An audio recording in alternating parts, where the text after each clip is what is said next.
Profiles in Cinemania. Leslie Nielsen.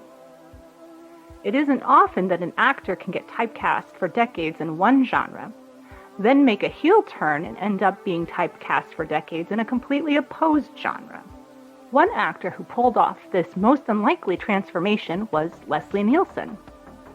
Born in 1926 in Regina, Saskatchewan, Canada, to a Danish father and a Welsh mother, Leslie Nielsen is living proof that despite National Lampoon's jokes to the contrary, the Danes and the Welsh actually do have a sense of humor.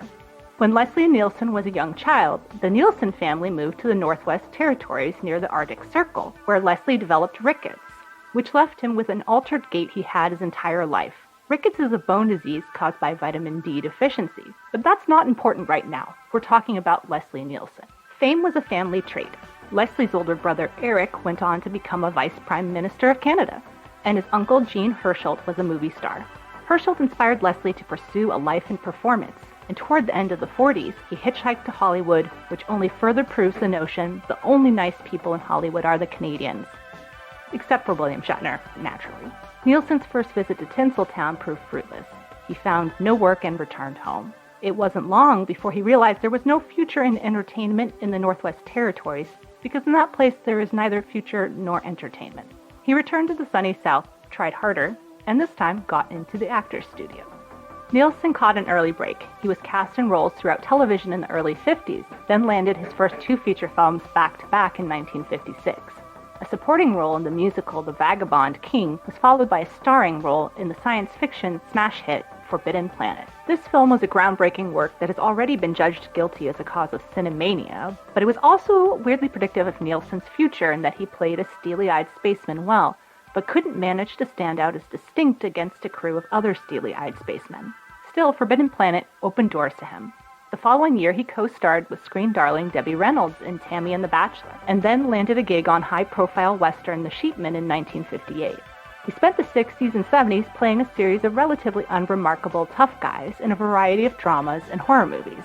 Nielsen's most famous film of this era was the 1971 disaster epic The Poseidon Adventure, where he again played a ship's captain, but the prestige of this role did not translate into increased fame. Nielsen's take on a granite-faced hardass just couldn't manage to stand out in a field of other granite-faced hardasses. Nevertheless, it's important to note that despite the roles he played, he was known to his colleagues for his goofy sense of humor between takes. Nielsen would later recount this as being something he learned early as a defense mechanism against a strict and violent father. By 1979, Leslie Nielsen's career was on the rocks when he was approached by 3 young directors, David Zucker, Jim Abrams, and Jerry Zucker, known collectively as Zaz. Zaz were fresh off the success of Kentucky Fried Movie, and they wanted to do a comedic rewrite of a mediocre 50s disaster drama called 0 Hour. Nielsen was to play a parody of the roles he'd had in the past and would appear in a panoply of other aging B-list tough guys doing the same thing. Robert Stack, Robert Graves, and Lloyd Bridges were all serious actors who were to play straight-faced comedy for a change, but this time Nielsen stood out against his contemporaries. His natural abilities at dry humor made him the film's breakaway star, which isn't that surprising given that at some point he had to have said the name of his birthplace around Americans while keeping a straight face. Airplane reset his career. It was an entirely different kind of acting altogether. It was an entirely different kind of acting. 1982 saw the debut of the Zaz TV show Police Squad, another comedy rehash of the mediocre police drama M Squad. Nielsen reprised his role as a dryly comedic, tough guy as dim-witted police detective Frank Drebin. Sadly, the show was canceled after only 6 episodes, despite warm critical acclaim and an Emmy nomination. After Police Squad died its ignominious death, the next few years saw Nielsen gradually returning to serious roles.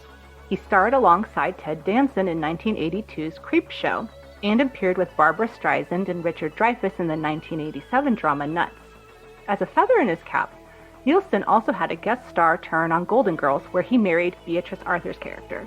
Despite this proximity to A-listers, Nielsen's career was rapidly cooling as he began to drift back into drama. Fortunately, Zaz was able to revive both Police Squad and Nielsen's career yet again with 1988's The Naked Gun. This feature film adaptation of the canceled series had Nielsen reprise the dopey Drebin, and he was backed up with an all-star cast. The Naked Gun ended up being a smash hit that spawned 2 sequels over the 90s, propelling Nielsen to comedy stardom. The film also caught the eye of another genius of comedy, Mel Brooks, who reached out to collaborate with Nielsen on Dracula, Dead and Loving It. The remainder of the 90s saw Nielsen's star continue to rise, as he worked on comedies such as Mr. Magoo and Wrongfully Accused, where he parodied Harrison Ford's performance in The Fugitive. Leslie Nielsen may have been mediocre as a tough guy, but he was unquestionably a genius at parody. By the 2000s, he had become its king. He starred in 2001 A Space Travesty, superhero movie, Stan Helsing, among others. He even reunited with David Zucker on American Carol and the Scary Movie series. Over a 20-year span, Leslie Nielsen had gone from a C-lister aging out of employability to having Playboy, Vanity Fair, and Rolling Stone all knocking on his door for interviews.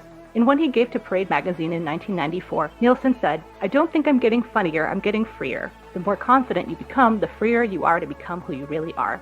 Nielsen appeared in over 100 films and 1,500 television episodes over a career that spanned more than 50 years, and earned a Lifetime Achievement Award at the Pensacola Comedy Film Festival in 2004. He was nominated UNICEF Ambassador in Canada in his later years, and was honored as an official of the Order of Canada. He died in 2010 in Fort Lauderdale, Florida. You can call him a tough guy. You can call him a comic genius. You can call him both. But whatever you do, don't call him Shirley. This has been another profile in Cinemania. This episode was written by Andrea Palladino and Ethan Ireland, and was performed by Andrea Palladino. Mixing and mastering by Ethan Ireland. Music by Carl Casey at White Bat Audio.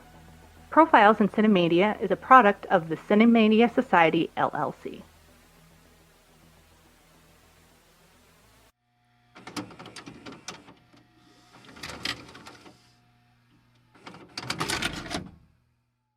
Let's say ignominious. Yeah, Ignominious. I know that everyone complains because I throw in such giant fucking words. It's not that bad. It's just I have to And it's not just you, Andre, who does this professionally. It's like, why do you keep putting these fucking words in here? Like, I can read them, but I know what they mean. But God. Okay.